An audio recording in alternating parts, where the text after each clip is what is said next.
Billy, how are you?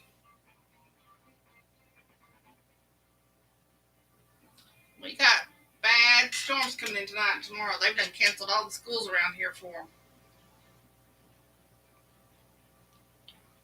tornadoes and such.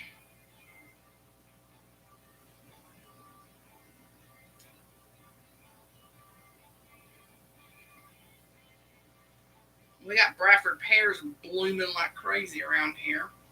Cherry trees are blooming. Forsythia's blooming. Flowering quince is blooming. Daffodils are blooming. Hey, Vincy Lou Who. What are you letting us all this bad weather come over for? Thought we discussed this. When it hit you guys, you're supposed to kick it to the Gulf.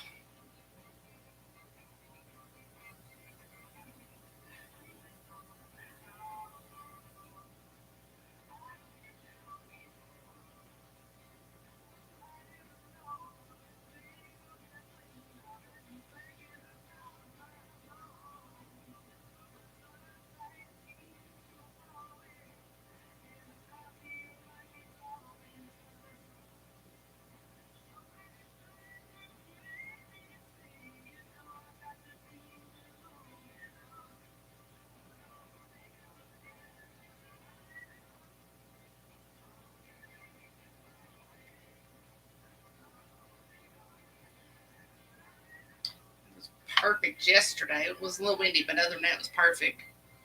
And then we got a red alert day today, which wasn't much of anything. I think it was for last night more than anything. And then tomorrow is red alert day, and all the schools have canceled around here.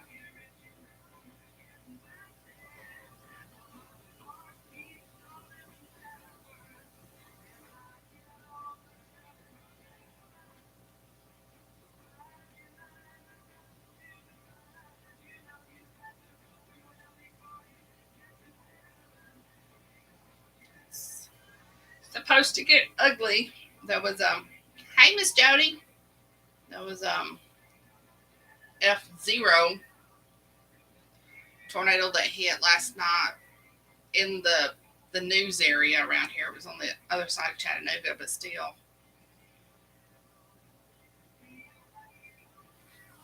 part of the same system. Um, I'll just keep my tornadoes. You can keep your snow.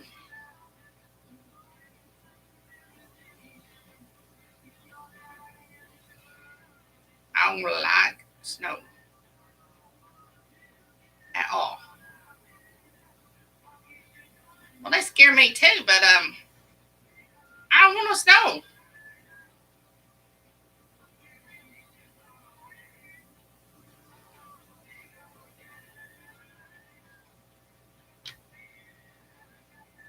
Don't like the snow.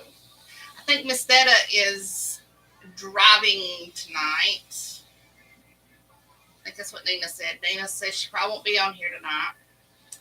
Um, somebody holler at my little bitch Liberty. Tell her to get her ass in here. Tell her we got a James motorcycle. We're reading tonight.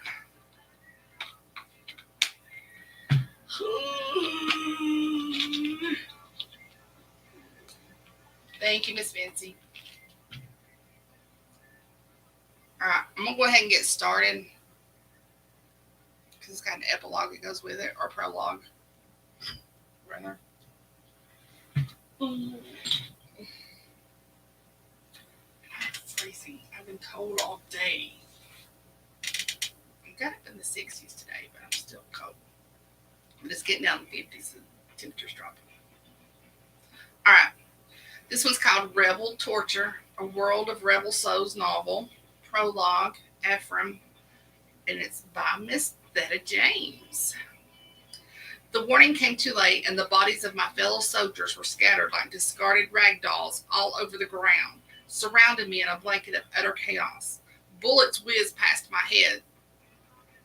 heads, as those of us who survived run for cover. Patrol in this area was a risk, but with so many women and children being targeted, we had to intervene. Yes, we're on foreign soil, but their lives mean just as much to us as our own families. A soldier with compassion is the best kind of soldier, always on guard but able to decipher between a threat and someone who needs help. Being on assignment here in Afghanistan was supposed to be an intel only mission. I received instructions from my commander that I was needed on patrol just in case we intercepted one of the people responsible for the carnage being left in several villages in this area. Bodies of women and children tied to stakes and burned to ashes. The men were being forced to join their militia, and when they refused to comply, they torture their families until they do. It's the worst inhumane thing I've ever seen. I've tortured men to the point that they wished for death, but seeing women and children like this does something to even the toughest man's soul.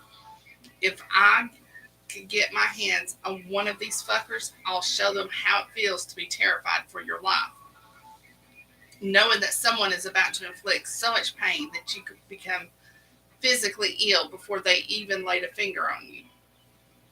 The dilapidated building will have to serve as a makeshift cover until the rescue and recovery team arrives. Taking an inventory of our ammo, I order the others to get ready for the imminent attack that's minutes from happening. The first line of the enemy makes their move as the rotors of a helicopter whoosh overhead. It's one of ours, and the second line of the enemy is obliterated from the fire above us as we can concentrate on firepower toward the entrance of the building. Thank you, my love. I appreciate it. Can y'all hear the music okay? The rescue chopper was already in our vicinity, so it didn't take them long to reach us. Once they radio all clear from above, we move out. This is probably the hardest part of going on a mission. Recovering the bodies of our fallen soldiers is never easy, and as I close the eyes of private class dimming and of private class dimming and collect his dog tag, I'm reminded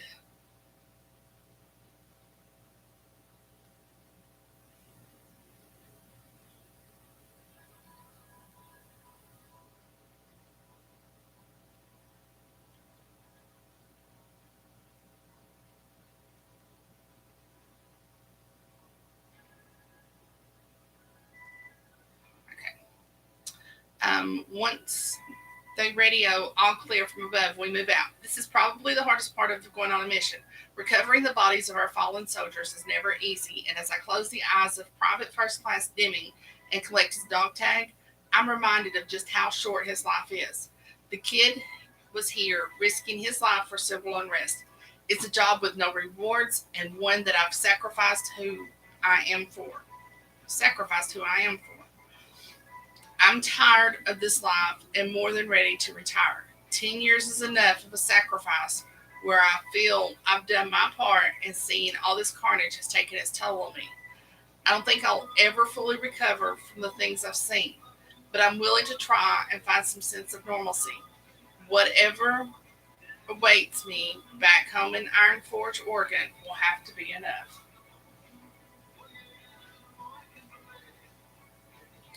Tiny bit low. Perfect now. I didn't touch it.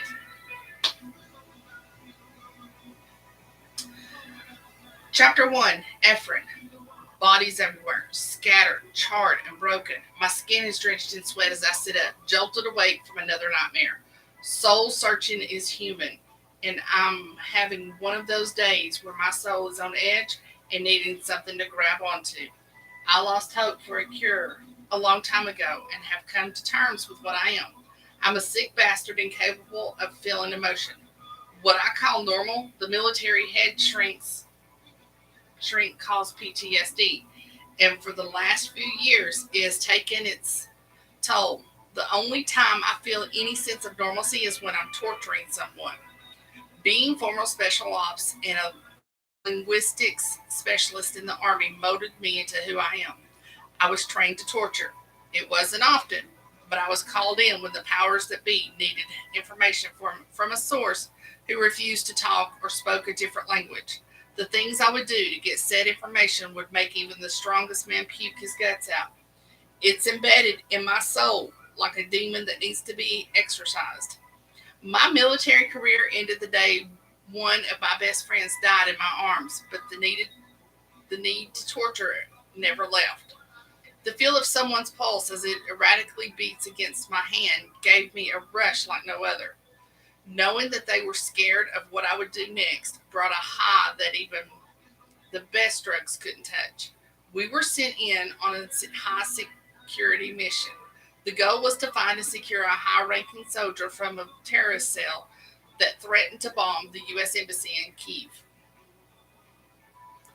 With my gun trained on the asset, my partner was securing him when all of a sudden the door to the chamber flies open and a gun is aimed at me. Trying to defuse the situation, I ordered the new operative to drop his weapon. He, in turn, ordered the same. Taking a quick look at Thomas, I saw a look in his eyes that made my hackles raise. Even speaking their native language and showing him that we would let him go didn't stop the man from advancing forward toward me, hand on the trigger, ready to take me down. I did my best to de-escalate the situation, but this guy was on a mission to kill or be killed. Thomas dove in front of me just when the guy fired his weapon. The bullet was meant for me, but instead hit Thomas in the neck, severing his carotid artery. There was so much blood that my vision was obstructed, but not before I fired off 2 shots. Their bodies hit the floor as Thomas crashed into me, taking me off my feet.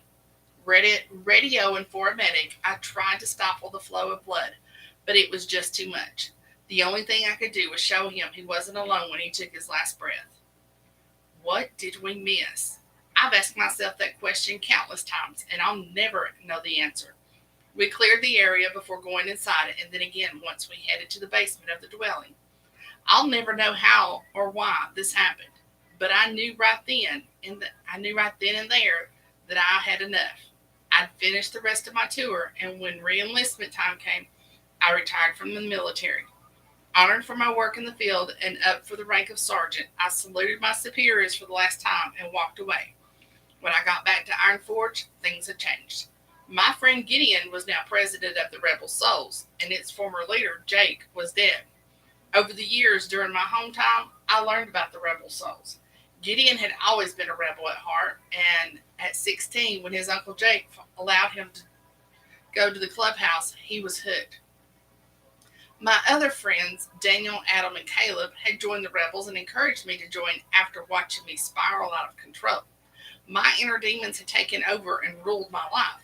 I gave in to whatever havoc they wanted to wreak, getting into fights at motor mouths, almost killing a guy at the booby trap, and finally getting arrested for choking a guy into unconsciousness because he bumped into me without saying excuse me. What sealed the deal for me was a conversation I had with Gideon. He recognized that I was spiraling out of control, and as my friend, he wanted to help. The things he started implementing into the Rebel Souls required us to be on top of our game. He needed someone to keep watch over the guys and make sure the club's business ran smooth and that the rules were followed. So I became the sergeant at arms for the Rebel Souls, road name Torch. The position was perfect for my military background, and being part of the rebels gives me the opportunity to scratch that itch to torture someone. The Devil's Inferno, the local rival MC, keeps me more than satisfied. Those fuckers are a menace and a pain in my ass. They're always causing trouble, and for the most part, they're like a fly that could easily be swatted away.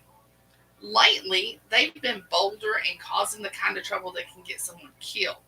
The only thing scratching that itch didn't do was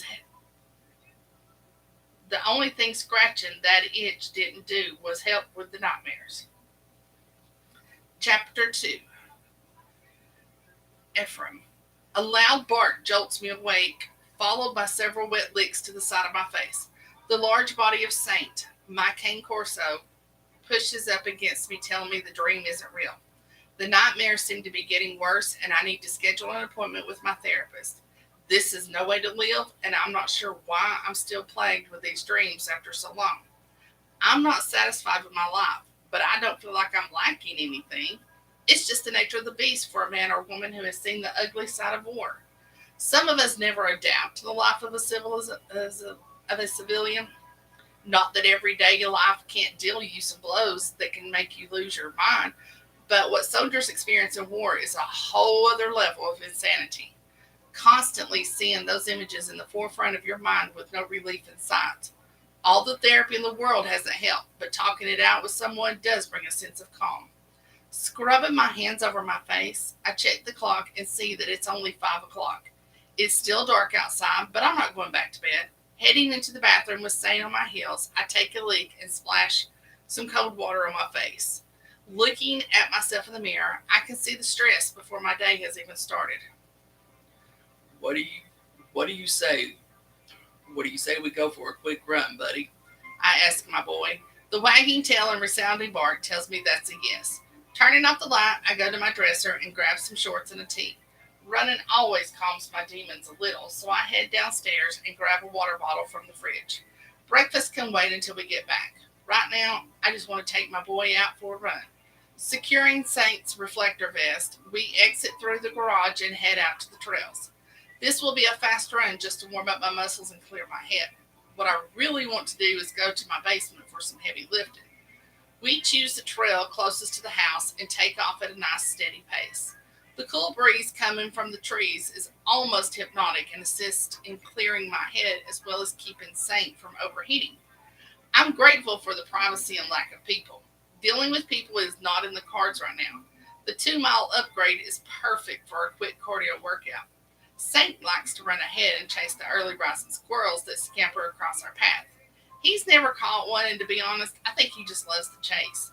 I can't be sure. I can't be sure, and I hope I never find out. Reaching the peak, I take in the land that surrounds my home. I don't live at Rebel's compound like most of the guys. With no reason to spend my money while in the military, I managed to save every dime and live a comfortable life. Choosing a nice 5 acre lot, I had a home custom built for me. Fresh mountain air, running trails, and a nice lake make domestic life tolerable. After a quick stretch and breather, we head back down the path and make it back before the sun breaks through the clouds. Saint excitedly runs in circles, waiting for me to open the door. He loves winning our races back to the house, and I know this is his way of bragging. Scratching his ears, open the door and let him in. Grabbing another bottle of water, I also grab food for his breakfast. Sitting patiently, Saint watches as I scramble him some eggs and sear some cube sirloin. I don't feed him commercial food. There's too much garbage in that shit. Nothing but the best for my boy. Squaring him away, I head to the basement, remembering to keep the door open for him to join when he's done eating. Turning on the light and blasting some M&M, I do another quick stretch before hitting the weights. I've always worked out and ate healthy. My father had a heart attack when I was 13 years old. Thank God he's still here, but it scared him enough to adopt a healthier lifestyle. He took me to the gym with him and talked to me about the importance of taking care of my body. You only have one body, so take care of it now, and it will take care of you when you get to be my age, son, he said. Oh, that hurt my throat.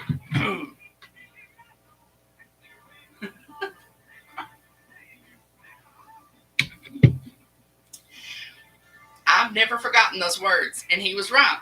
I'm in the best shape of my life at 27 years old. Don't get me wrong, I enjoy an ice cold beer and a greasy bacon cheeseburger from time to time, but it's all about moderation. Balance is important, and I do my best to keep it. Unfortunately, my balance requires me to steer clear of relationships. Catching feelings is not on the agenda for my life.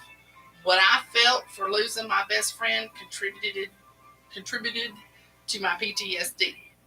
Falling in love, intimacy, or anything close to it is not for me. I'm not in a place, nor do I have the mental capacity to entertain the thought of having a woman that close to me. It hurts too much to lose someone, and I want no part of it.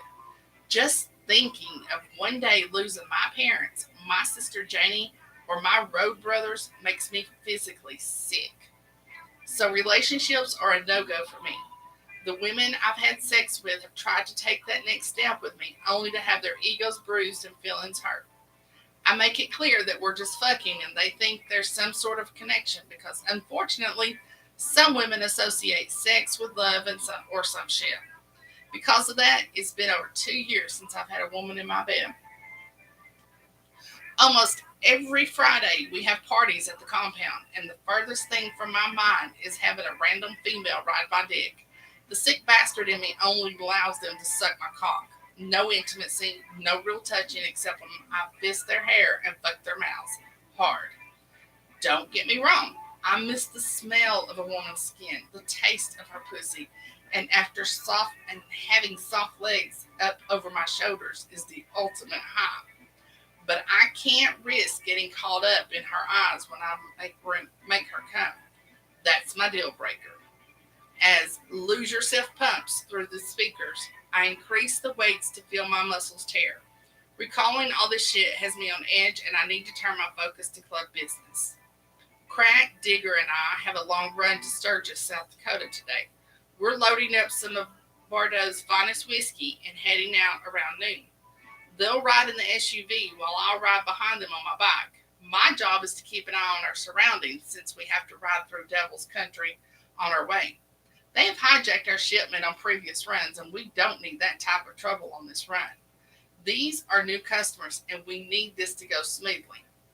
Gideon, aka Eagle, made a deal with a few bars while we were up there for a bike rally last year.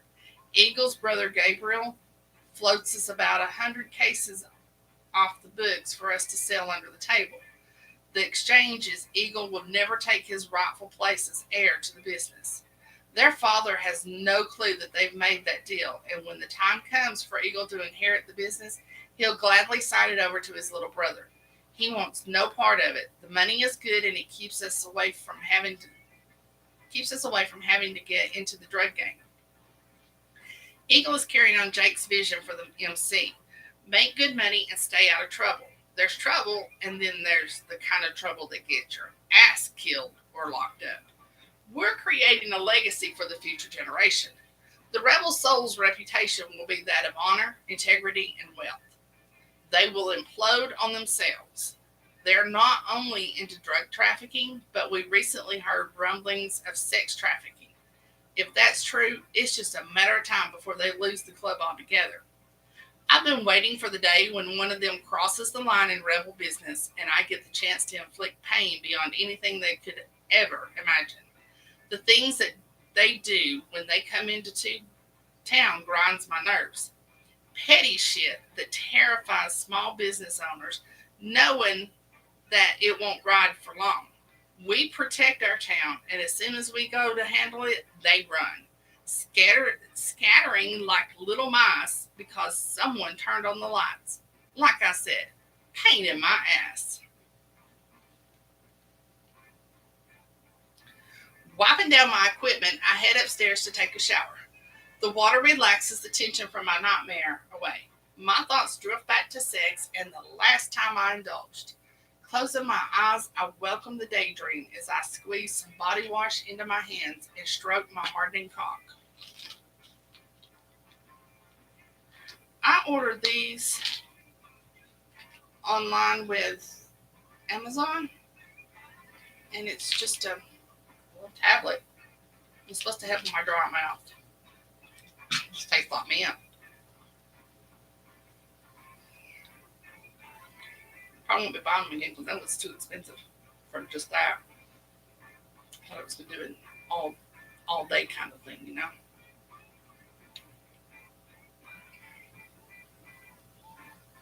Closing my eyes, I welcome the daydream as I squeeze some body wash into my hand and stroke my hardening cock. The hot water and slippery friction has me fucking my fist in a nice long strokes. Images of Layla, the last woman I ever had in my bed, come to mind as my hips move of their own accord.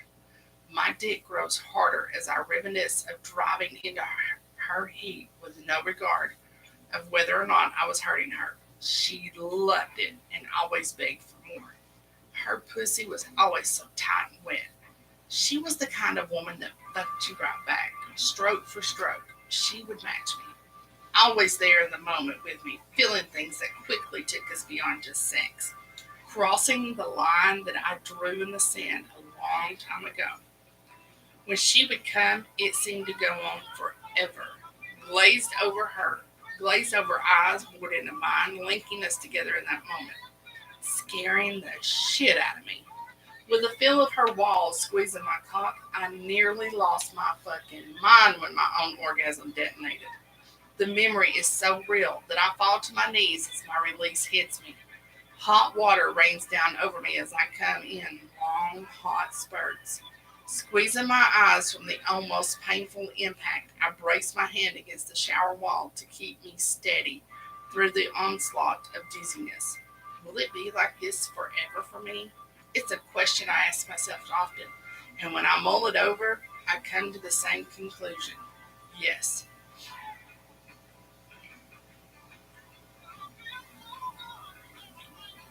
Taking one last look around my house, I lock the door just as Janie comes to pick up Saint. I was hoping to play with him before she got here, but as usual, she's early. She's keeping him while I'm gone, and honestly, I don't trust anyone to take care of him like Janie does.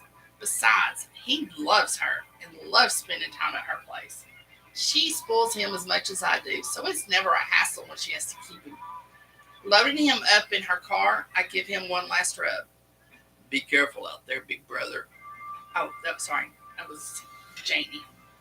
Be careful out there, big brother, she says as she wraps her arms around my waist. I will, little sis, and don't spoil Saint too much. He always comes home acting like he's the king of my domain after he spends time with you. I can't help it that he loves spending time with me. We have tons of fun while you're gone. She replies, laughing at the scowl on my face. Turning back to the car, I reach my palm through the window and Saint pushes his massive paw against mine. Walking around to the driver's side, I give my sister another tight hug and ask, What are you up to today? I don't have any classes today, so my friend Beth and I are going to lunch, then into the city to do some shopping. Then I'm taking Saint to the park for a doggy date. This is why he's spoiled. You probably talk to him like he's a baby, don't you? I will not confirm or deny that I talk to him like he's Auntie's baby, she replies, laughing. A bark and whine combination comes from the back seat and confirms that she, in fact, treats him like a baby. Shaking my head, I shut the door as she climbs into her car. After one last goodbye, she and Saint leave, and I'm left alone with my thoughts. There's not a moment in my day where my mind doesn't wander back to my time overseas. I immediately check myself and force my mind to go over the plan for the day. This run will be easy and a welcome distraction. Hours of open road, the sun, and fresh air. After one last walk around the perimeter of my house, I set off for the compound. Transporting whiskey is always risky business, so I have my twin Glocks locked and loaded. The last time the rebels made a whiskey run, the devils were waiting in the shadows and ambushed us. They hijacked the load, and from that point on, I make sure we're all carrying. I also implemented a decoy system where two SUVs leave the compound on two separate routes. We make sure that the devils get wind of the decoy route just in case they try that shit again.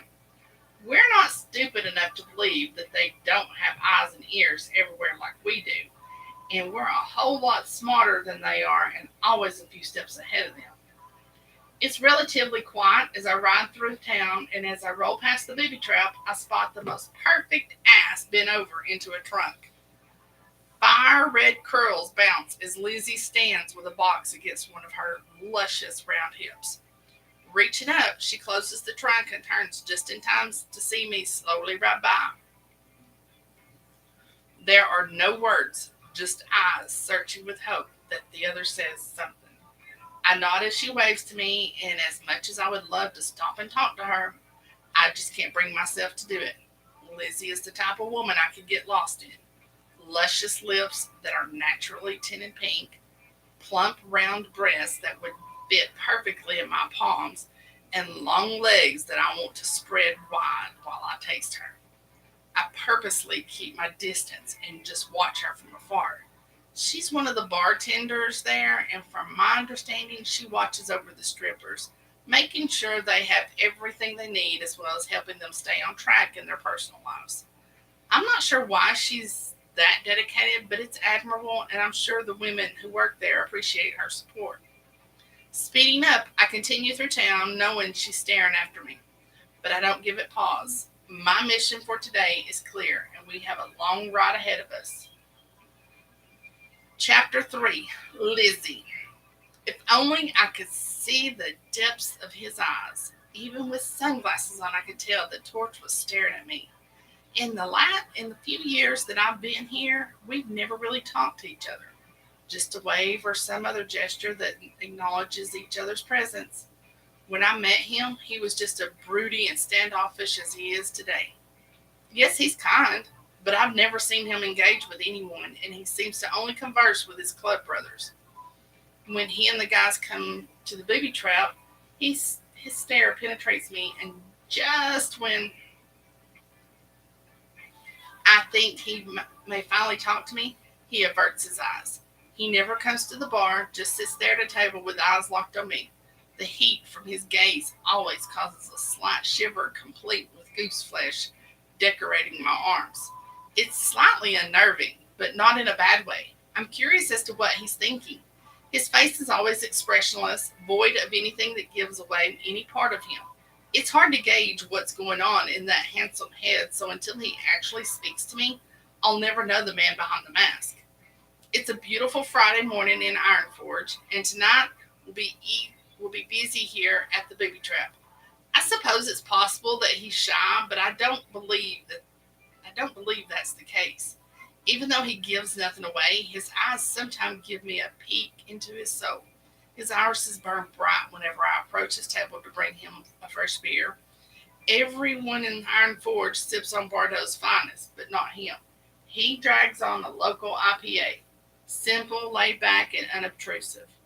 Piques my curiosity every time I speak to the guys. They all speak to me enthusiastically, making my heart swell just a little, but he only nods his head. What does that mean? Honestly, it doesn't make a difference. I'm not looking to have any sort of relationship with a man. Life for me ain't being no crystal stair. The most famous line in a poem by Langston Hughes called Mother to Son, but one I relate to, even though I have no children. The mother describes how her life has been hard, how her foundation was not stable, but full of brokenness. Before I came to Iron Forge, my life was a living hell. Sometimes have nightmares that take me back to the dark time. But over the years, I've learned to cope and survive. My friend Janie runs a women's shelter on the outskirts of town. Being an ex-Marine, Janie offers self-defense classes to survivors of domestic violence. No men are allowed in the facility, including relatives. The women that come here need to feel safe and be able to let their guards down. I attend her classes 3 times a week, and being able to defend myself has been helpful in my process of healing. It hasn't been the easiest journey, but things could have been a lot worse for me. When your life is not your own, taken against your will, you sometimes adapt to what's happening to you. Some people call it sick and twisted. I call it taking back my control. The things that were done to me have become a part of me, which is why I don't have relationships with men. My first attempt at dating was disastrous, to say the least. The need to be bound and fucked was too much for the guy. He called me a freak and kicked me out. For me, it's natural to have some form of bondage where I'm not allowed to touch and the pleasure is strictly for him. Not that I don't get anything out of it, because my body betrayed me every single time I was used. It's something embedded in me at a young age, and it's a part of who I am. Being called a freak and made to feel as if something was wrong with me sealed my fate when it comes to relationships. From that day on, I've steered clear of men. Several emotions coursed through me that night, and none of them made me feel worthy of love. Those feelings have lain dormant with no awakening inside, and I'm perfectly fine with that. My goal in life is simple: live for today and let tomorrow take care of itself. I'm happy with who I am, and that's all that matters. Standing guard outside the dressing room, I wait for the girls to finish changing before I lock up. Oftentimes, I'm the last one to leave, and I make sure that nothing happens while the women are vulnerable. This includes changing their costumes between sets. We do have a bouncer at the door, but when the bar is busy, things can get out of hand and you find people in places they shouldn't be. Although there's a sign that clearly says no patrons beyond the restrooms, Some of the men are bold enough to break the rules. That's where I come in. With my trusty rose gold Glock on my hip, I block the entrance to the back hallway until the dressing room is clear. The women exit out the back to the safety of their cars, and I watch from the door as they pull away. Securing the door, I turn to make my way back to the front of the bar when I'm stopped short by a huge body, immediately noticing the devil's cut. I know this will be a hostile exchange. Backing away to give myself space, I place my hand in my back pocket, ready to draw the weapon tucked into my jeans. Feet apart in a defensive stance, I ask, "What are you doing back here? You're not allowed back. You're not allowed beyond the restrooms, which means you're trespassing." Looking at me with menacing eyes, he answers, "Huh, I must have missed the sign. Well, now you know, so please leave." "No need to be a bitch about it. It's a simple mistake on my part, darling. I apologize." "Apology accepted, Zeke," I reply, noticing his name stitched on the front of his coat. Gripping the butt of my gun, I order him to leave one last time. I'm not budging or letting my guard down. He looks as if he could care less that I'm a woman, so I need to be ready for anything that comes my way. Following my every move with his eyes, he laughs and says, "Such a feisty little thing, and cute too. But I'd be careful if I were you. You just might get yourself into some trouble that you'll regret." You might be right, but I promise if I get into trouble for protecting myself or my girls, regret is the last thing I'll have on my mind. As a matter of fact, action comes before thinking, and actions speak louder than words. Now, the person who decides to cause trouble, they may have some regrets. "Do you want to fuck around and find out, asshole?" I growl as I walk into his personal space and stare up into his dark eyes. The pupils of his eyes grow even darker as my words penetrate his little brain. No one, and I mean no one, touches my girls. This fucker thinks because he's larger than me, he can intimidate me. What I've learned about men like Zeke is the bigger they are, the harder they fall. I don't give a flying fuck about his size. With what I've been through in my life, it takes a lot to scare me, and the only thing this guy has given me is empty words. Sure, he would tear my ass apart, but he would walk away bruised and bloodied. Even with my small stature, I don't go down without a fight. "You have a good evening, little girl," he says in a sinister tone as he backs slowly away. His eyes never leave mine, silently telling me that I've just made an enemy and I better watch my back. As I said, I'm not intimidated easily, and he doesn't know me or what I'm capable of. And at the same time, I don't need this shit right now. Things have been running smooth here at the booby trap until a few weeks ago. Anyone that lives in Iron Forge knows about the rivalry between the Rebel Souls and the Devil's Inferno. Our patrons don't mind when the Rebel Souls are here. They drink and have fun like everyone else. The Devils are another story. Lately, it seems as though they cause some type of trouble every time they come into town. Whether it's here, Motor Mouths, or other local businesses, they wreak havoc. They used to collect money from each business on the strip until Gideon Bardot put a stop to that. Gideon is the president of the Rebel Souls, and they protect our little town. Motorcycle clubs can be troublemakers, but not the Rebel Souls. They are men of integrity and honor. They want our town to be a place that thrives and a place where people feel safe. Tourists visit every fall to experience the quiet and get a taste of the clear, crisp mountain air that Iron Forge is known for. It's beautiful here, and the people are friendly. It's in direct contrast to the life I lived from the age of 15 to 23. Now, at the age of 25, life is taking yet another drastic change. I'm stronger, more confident, and I feel safe. I'm equipped to protect myself, and I'm not easily fooled. Every error took a dramatic turn that would probably break the average woman. When you have fierce determination driving you and an instinct to survive, nothing can hold you down or keep you from fighting. While I do love the simplicity of my life, it unfortunately doesn't include my family. Although my parents and siblings are very much alive, the life I have had with them is a distant memory.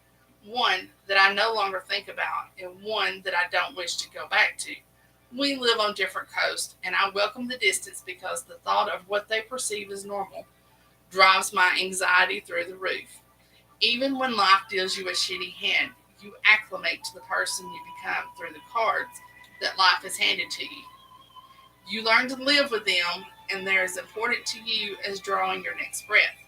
I am who I am, twisted, fucked up, or whatever those labels that people place on the misfits of society. In the midst of it all, no one knows the dark and depraved things I crave, the things that cause my pussy to ache with need and make me come just from thinking about them. How did I get here? How did I become a woman that connects bondage, pleasure, and pain as if they were meant to exist in the same space, as if they were, as if they are old friends that pick up where they left off from their last encounter? I'm careful to keep her hidden from those who abuse the gift of knowing you can exist in the freedom of depravity and revel in darkness. They don't deserve to give you the ultimate high where pain takes pleasure by the hand and choreographs a seductive dance where they meet in the middle and clash in pure ecstasy, where you're taken under and drowned in welcome delirium. Run, Running away from the person who tries to rescue you and pull you to safety because you are in your element. Moments like that should be enjoyed by two people whose souls cause whose souls call to each other, not being forced upon you until you break because in a sick twist of fate your body welcomes it. I announced the last call as I wiped down the bar. I'm a little on edge from my encounter with Zeke, so when I see Crack, aka Ben, walk up to the bar, I pull two shot glasses and pour two fingers of Bardot's finest in each glass. Crack is a mammoth of a man with a panty dropping Aussie accent and muscles to spare. The ladies grovel at his feet, wanting just a sliver of his attention. He only has eyes for one woman, but they don't care. They unabashedly throw themselves at him, only to be disappointed when he rejects them. We slip into an easy conversation about nothing in particular. We do that "hey, how you doing" thing just to pass the last 30 minutes until the club closes. The rebels stick around until I lock up for the night, and I appreciate the added protection. Now that the devils have been coming around more, they never leave until I'm in my car and heading home. It feels good knowing the rebels are out there watching over our town, and I have a bad feeling in my gut that things are about to change.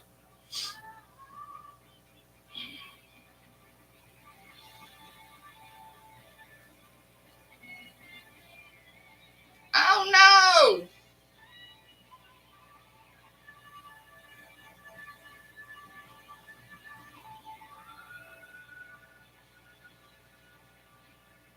Jody, you're glad of what? What are you glad of, Vincy? Y'all did that yesterday. Somebody said something to Jody, and I never could find what Jody said.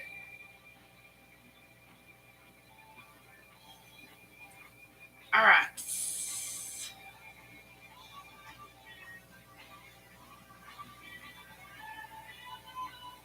All right. I got one more chapter to do, and I'll stop. I think I can get through in 10 minutes. Chapter 4, Ephraim. The ride to Sturgis was uneventful, which is how we like it. The weather cooperated and we made good timing. Parking in front of the first bar, Crack stands watch as Digger and I unload the first batch of whiskey, while the bar owner comes out to greet us. It's the middle of the night and no one is around to witness our exchange. Very few words are spoken as we conduct business.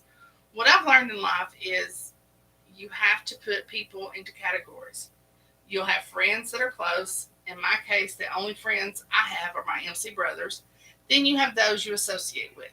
They're not really friends, but you tolerate their presence because you have a good time with them. Lastly, you have those who don't fall into either of those categories. They're simply people that you have.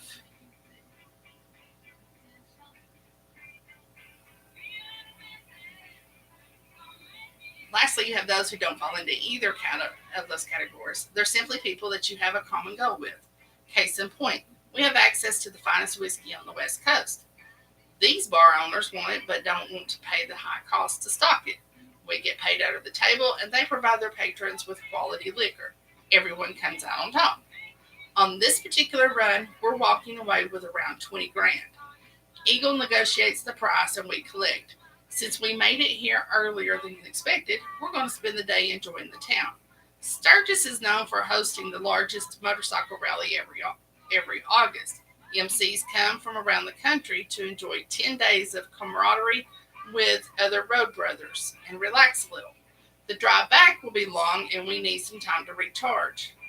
Normally, there's no vacancies during bike week, but there were some last minute cancellations that allowed us to find some rooms to crash. Crack and Digger took the double room and I had a room to myself on the floor above. Finally settling in, I strip off my sweat-soaked clothes and take a quick shower. My tight muscles give way to the hot water flowing over my skin. The ride to Sturgis was tense, since I had to be on high alert just in case the devils tried to hijack us again. Even with the best security measures, things can turn to shit quickly and end up in a gun battle. I'm not sure why they've been causing more trouble lately, but it's starting to get on my nerves. Just last week, they tried to kidnap a stripper named Angel. She was taking a break when she overheard them discussing the fire that happened at Motor Mouse, and they wanted to shut her mouth permanently. Lucky for her, we were there that night, and now she's living at the compound under our protection. Like I said, the devils are a pain in my ass. This is just one more thing that we have to deal with. Our manpower has been stretched thin lately, and pretty soon we'll be recruiting some new prospects. Grabbing a towel, I sit on the edge of the bed to dry off. This has been a long night, and I need to get some sleep. The guys and I are going to spend the day visiting with some of the friends we've made over the years and just hang out. We'll get back on the road to Iron Forge the day after tomorrow, unless Eagle needs us back sooner. For now, I'm going to lay here thinking about the captivating, fiery redhead that's been occupying my mind lately. Lizzie. It's finally the weekend, which means another busy night at the booby trap. Instead of bartending, I'll be on the floor serving drinks and food. One of our regular servers has been ordered on bed rest for the remainder of her pregnancy, and my boss asked me to fill in while he works the bar. I don't mind filling in where needed. Besides, this puts me in a position to really watch the stage, and when the ladies work the crowd, I can make sure none of the men get handsy. Pushing open the door, I can see the first act has taken the stage. The energy pulses through the room as the men focus on full hips rolling in a slow motion, inviting them to look but not to touch. Her name is Sarah, aka Siren. She has a way of mesmerizing the crowd to the point that men have spent their entire paycheck on her. Hurrying to the back, I quickly change into the required uniform of tight jean shorts and a crop tank that leaves nothing to the imagination. Checking myself in the mirror, I spray on my favorite perfume, slipping my feet into my cowboy boots, and exit the room. Siren is working the crowd just as I grab my pen and a small notepad to take orders. Sidling up to my first table, I take their order for whiskey shots, chips, and salsa. When I turn to head to the bar, it feels as though someone is watching me. Turning around to survey the crowd, dark, honey eyes capture mine.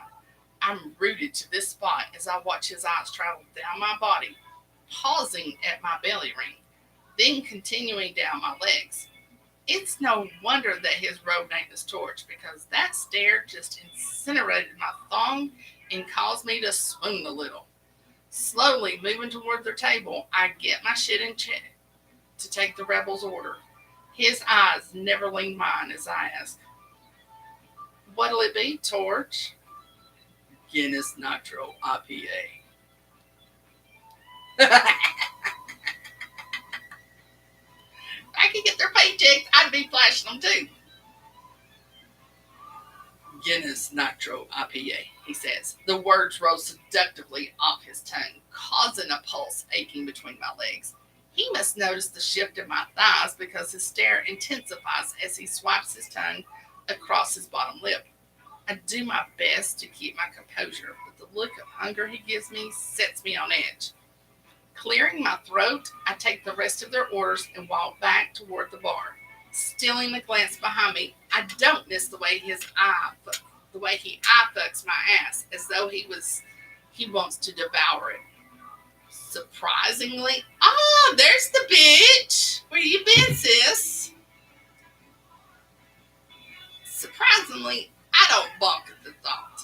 It'll never happen, but still, I wonder how it would feel to have his mouth on me. My thoughts are interrupted by a woman shouting the word no.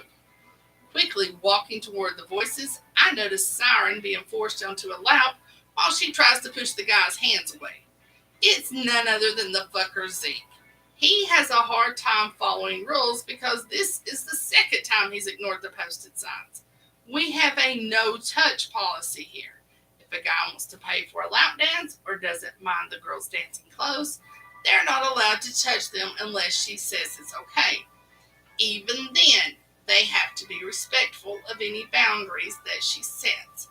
Grabbing Siren by the hand, I pull her behind me and tell Zeke to either obey the rules or leave. Lifting his lips in a half smile, he only nods his head in reply. When I turn to walk back to the bar, my heart starts thundering in my chest as my eyes meet a menacing looking torch. He's standing by his table like a lion ready to attack, but then settles down when he sees me heading away from the devil's table. I'm not in the mood for this bullshit tonight. This was supposed to be a laid-back evening full of happy patrons and fat tips. Now I'll have to keep my eye on the sly devil. Boom. Got it. I'm done now.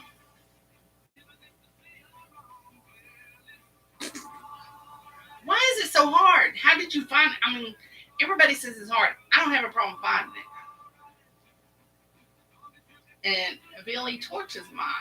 I'm just going to tell you that right now. Have you seen the cover? This dude is.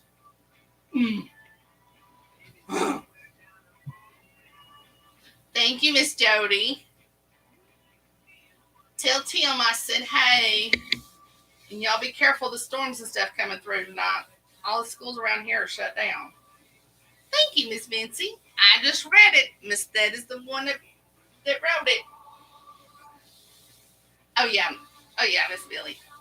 You stick with your cowboys. I got the motorcycles. I got the bikers. Oh really? Yes, ma'am. All the schools around here are shut down. There's supposed to be I don't know if it's going to miss you or head your way. I don't know. You'd have to watch the weather, but I know that around here all the schools are shut down for the storms tomorrow. And I even asked my boss, I said, do I have to drive into work tomorrow? Can I just work from home? So, yeah, I'm working from home tomorrow. As long as the weather doesn't mess my work up, I ain't driving in. All right, ladies, I will see you guys next week. Have a great weekend. I got my little saw man this weekend. Yep, I haven't seen him since Christmas, so it's all be good. Show it. I ain't getting on the roads. You're crazy.